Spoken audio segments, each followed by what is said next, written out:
Welcome to this video for the mastery practice for AP section 1.5 through 1.8. Let's go ahead and take a look at these questions together as I go through this video.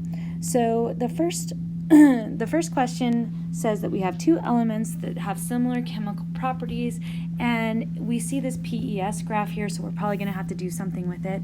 And it says, using the PES graph above, determine the identity of the unknown element in the table below. So we have the first element, we don't know what it is. So we're going to go ahead and say, okay, this is 1s2, 2s2. We start on the left-hand side because the binding energy is the highest there, and so that would be closest to the nucleus. Then we're going to have our 2p6, 3s2, 3p6, and 4s2. So when we look on the periodic table, that should be calcium. Okay. And then we're asked to write the ground state electron configuration for each element. So that's nice and easy for calcium because we kind of just did it. So 1s2, 2s2, 2p6, 3s2, 3p6, and 4s2. You could also use, if it doesn't ask for the complete the complete electron configuration, we could go ahead and use our noble gas notation. So that would be argon, 4s2. Okay. Now for strontium, Sr, strontium is going to be in the 5s2 position, so we could go ahead and write everything out again. I'll go ahead and do that, or you could use the noble gas notation as well. So 1s2, 2s2, 2p6, 3s2, 3p6, 4s2, 3d10, 4p6, 5s2. Okay, or again, you could write that with the noble gas notation. So that would be krypton, Kr, and 5s2. All right, so then the next question says, use the data for atomic radius and first ionization energy to answer the following questions. And so we want to predict the atomic radius of strontium, whether it should be smaller or larger than 174 picometers. So let's go ahead and take a look at our data here. So we're looking at calcium versus strontium. We know that calcium is above, so we want to know, is it going to be greater or less than 174? And we know that when we move down a group that we see that atomic radii increases, and that's because those valence electrons are further away. And so we would predict that strontium would be larger or greater than the 174 picometers, because strontium is in the 5s energy level, or n equals 5, compared to calcium, which is in the 4s2. So same position, okay, or n equals 4. And the valence electrons are further from the nucleus.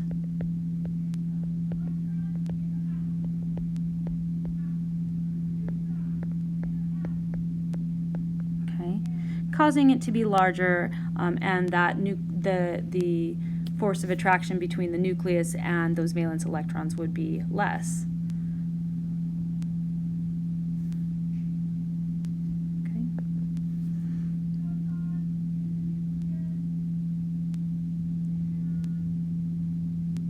All right, the next one says, predict if the first ionization energy of strontium should be smaller or larger than the 590 kilojoules per mole for the calcium one. So now we're going to look at this next one. Okay, so 590. And we know that strontium is going to be larger, and if it's larger in radii, it should have a smaller first ionization energy. It should be easier to remove those electrons that are further away. So we would say strontium's ionization energy, so IE1 is how I'm going to do my shorthand notation, is smaller because that Coulombic attraction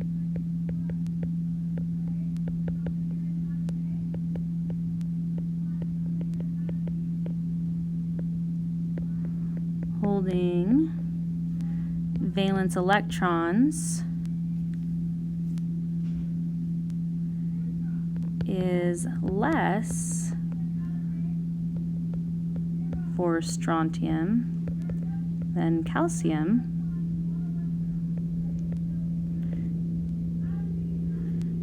I'll say due to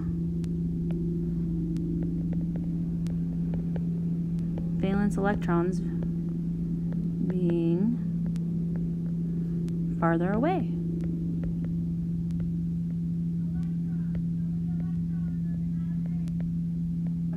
From strontium's nucleus.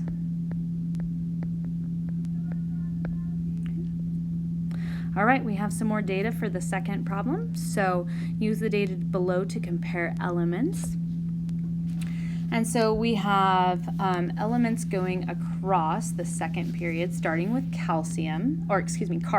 So carbon, nitrogen, oxygen, and fluorine. So we want to write orbital diagrams for valence electrons only for both nitrogen and oxygen. So let's go ahead and do this. So nitrogen.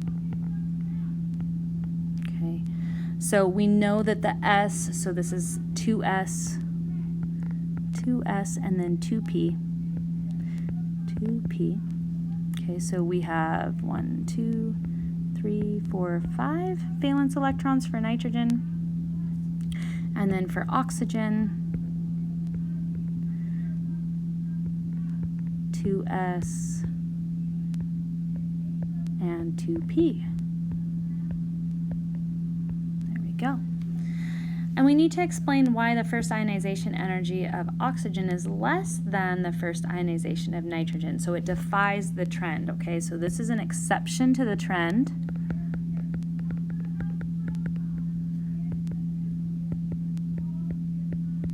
Okay, and the reason why is this first double occupied, okay, p orbital. So there is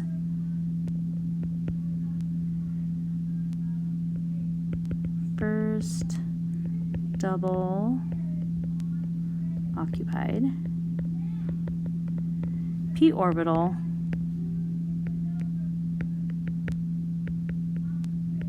increases electron repulsion.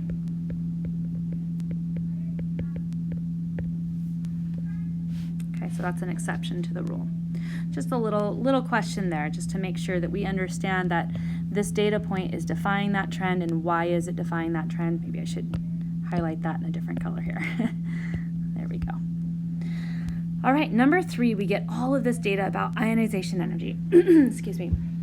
And so we want to analyze this, and it's a pretty big table, so we want to look for what are the kinds of things that we are seeing. One thing to note, and I'm going to just use the first one as an example here, is when we're looking at something for like element A, we see that the first 3 of these are kind of losing at a steady increase, and then we see a really big jump, okay? This first really big jump indicates that this is where we have dropped into core electrons. Okay, so this is core electrons, and these highlighted in yellow would be valence electrons. So I just want to kind of model that on here so you kind of are looking for where are we going from valence electrons to core electrons as these electrons are being stripped away. I think sometimes that is one of the bigger challenges. So we want to look for what would be the trends for which ones would be metals and nonmetals. So I'm going to take a look at that for each one of these. So for B, we don't see that big jump until we get between the 4th and the 5th ionization energy. So that would be, we strip one electron at a time. So by the time, or between 4 and 6, excuse me. For C, we see that after the first 2. Okay, for D, we actually don't see that until we get all the way down to the end. Okay. And then for E, it's just this very first one. Okay. We also want to note that these are for elements in the 3rd period, so we can kind of relate that back. So which elements above are likely to be metals? So if it's in the 3rd period, I know that sodium, magnesium, and aluminum has a 3+ charge, are likely to be metals. And so anything up to +3 charge tends to be metals.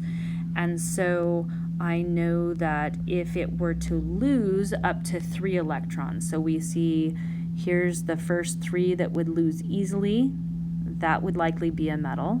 Okay. C loses 2 fairly easily, that would be a metal.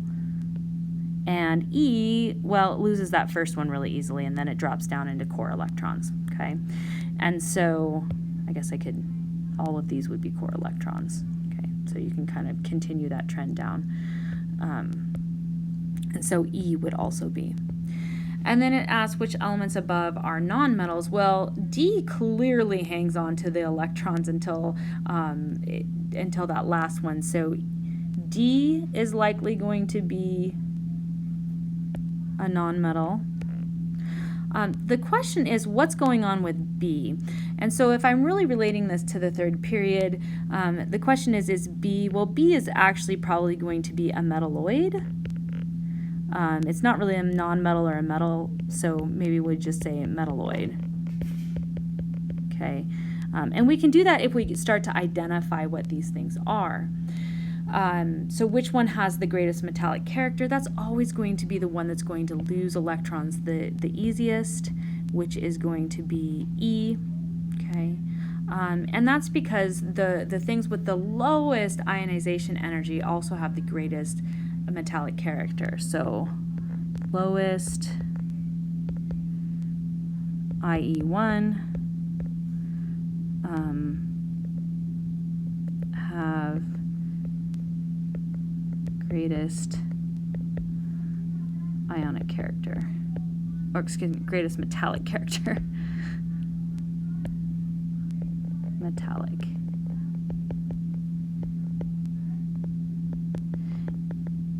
In this situation, because again, we're working with just the 3rd period. So remember, this is how we're relating these.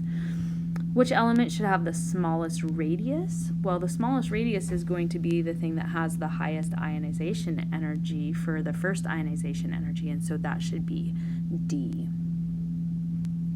Okay, so D,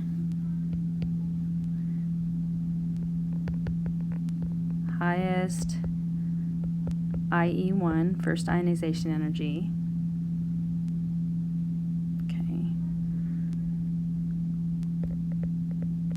Have smallest radii. And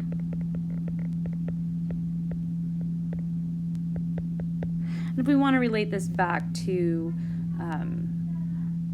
Coulomb's law, we know that it would be the most likely to have the highest nuclear charge, okay?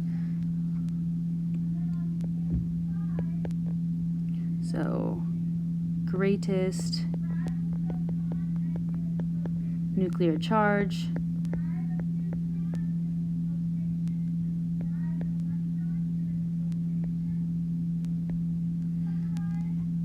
and the corresponding force of attraction. So I'm kind of just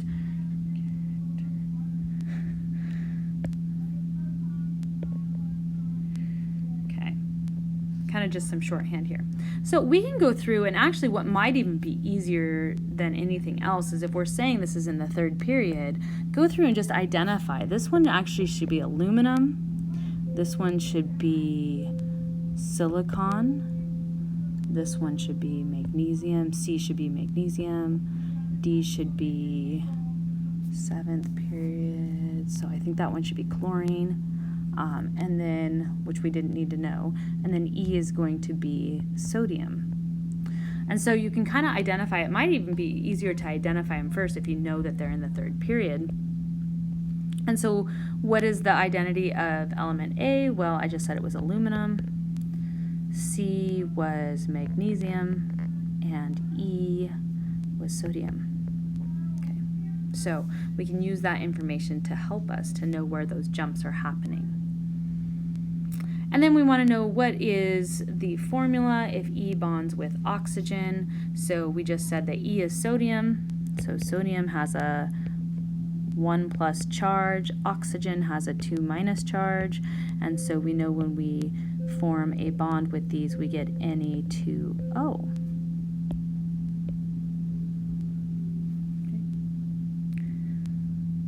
All right. And so just being able to look at that data and to kind of analyze and tell what's going on for different elements in a period is nice to be able to do. All right, question number 4. We want to determine some of just the trends, okay? And this is just really to kind of go back and think through our trends. So determine the order of atoms and or ions from greatest to least using the periodic trends. So we want ionization energy for main group elements in the second period. So second period is going to start with lithium on the left-hand side of the periodic table. And we know that ionization energy is going to be increasing from left to right. Okay, so we can write this a couple different ways. One is that I can show that lithium is the least. So it says from greatest to least up here. So maybe I better read that a little bit closer. So greatest is going to be neon, right? We're going to go all the way over to neon. Is going to be greater than fluorine, which is going to be greater than oxygen, and so on and so forth. Oops, we are going to edit this really quick. We have a little exception to that rule right here. So oxygen and then nitrogen. Wow. We'll come back and talk about that in just a moment.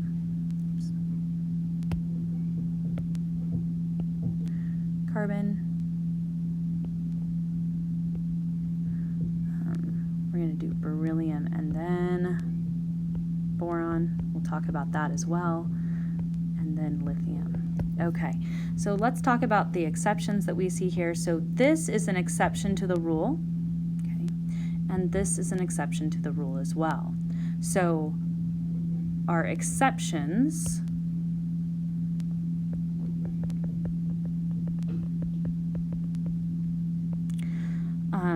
oxygen is greater than nitrogen, and that goes back to that first doubly occupied or double occupied, P. Okay, so first double occupied.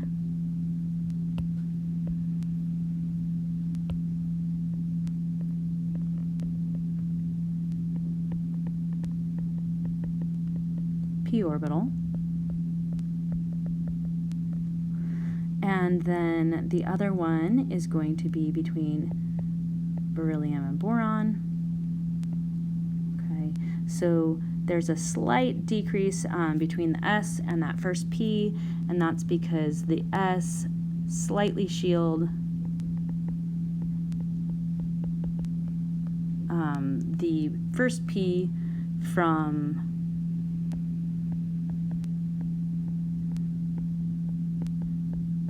the nucleus. I don't ever like that explanation, but that's okay. We'll go with that. All right, so now we want to know for the halogens, like what happens with electronegativity. So for electronegativity, the least to the greatest, or greatest to least, greatest is always going to be fluorine. So fluorine is the greatest, and then chlorine, and then bromine,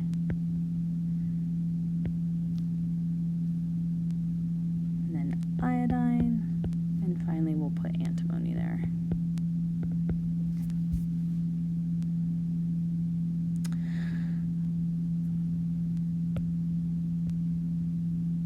All right, so for size of the radii for ions, we're going to look at things that are isoelectronic to krypton.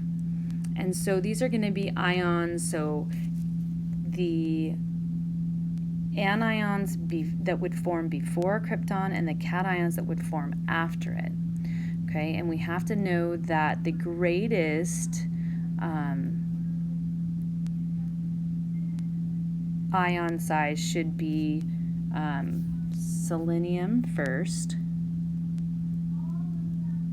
And I have a typo in my official key here, so let me do this. So it should be selenium. 2 minus is going to be greater than bromine. Okay, which is greater than rubidium.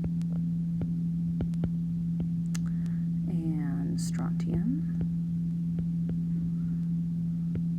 Okay, and so on and so forth. So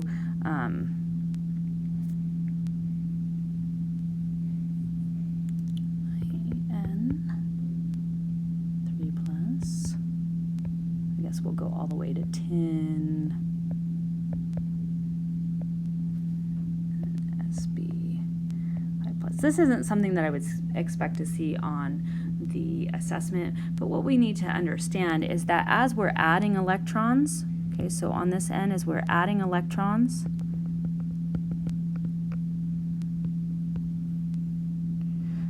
we see that we have an increase, or we have an increase in, I guess, radii,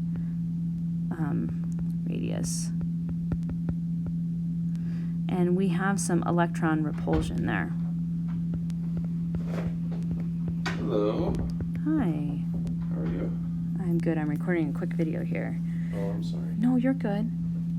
And then on this side, we have that we've lost some electrons, so we are increasing our effective nuclear charge. So increase effective nuclear charge.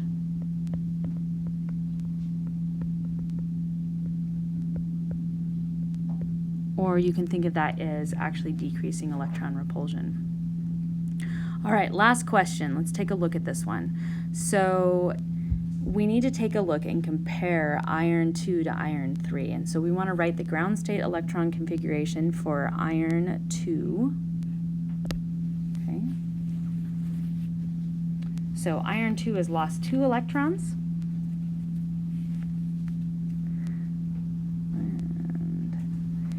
And with anything in the D block, we know that it's going to lose electrons from the S. And so when we go to write this, iron is going to be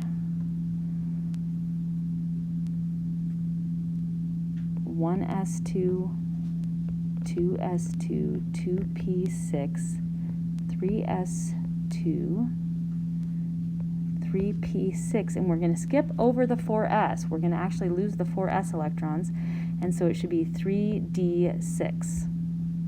Okay, or you can also write it out as argon 3d6. Second question asks us the radii, or says the radii of ions are given in the table above using principles of atomic structure. Explain why the radius of iron 2+ is larger than 3+. All right, so we know that 3+ has lost an extra electron. Okay, so we lost 3 electrons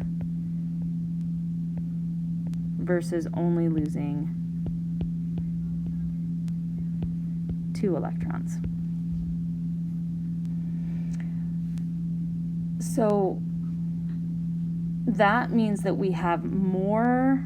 There's 2 ways that I think about this. Iron 2+ has more electron repulsion, causing that attractive force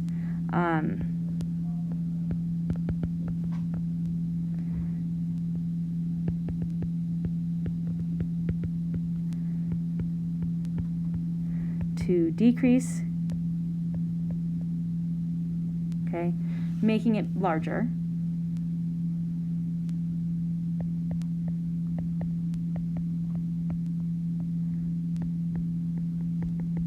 The other way that I think of this is that the iron 3 plus has a greater effective nuclear charge.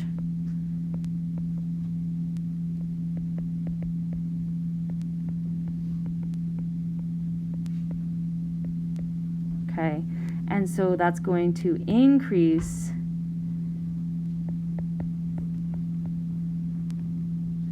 attractive force.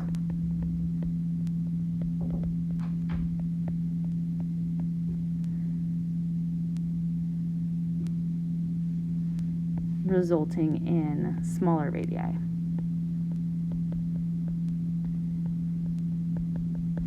Either way works for my purposes. I think that both of those should be sufficient. Okay, iron 3 plus interacts more strongly with water molecules in aqueous solution for part C than iron 2 ions do. Give one reason for this stronger interaction and justify your answer using Coulomb's law. So we know that water is polar. Okay, so in this case, we see that Fe3 plus has a greater charge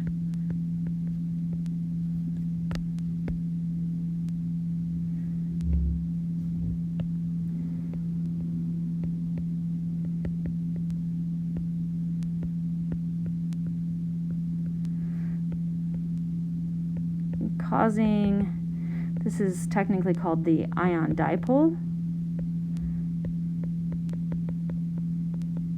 force to be stronger with water. If you don't know that term, you could say causing it to be a stronger interaction with the polar molecule of water. That would work as well.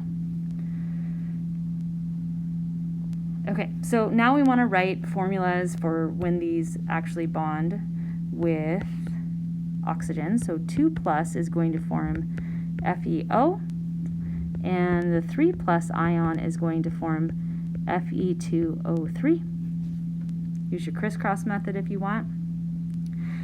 Which one would have the stronger or the greater lattice energy, the energy holding together those ion particles? That's definitely going to be the Fe2O3.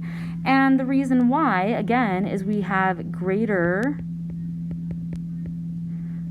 charge magnitude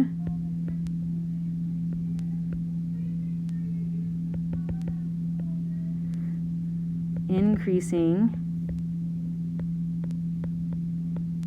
the attractive force between ions.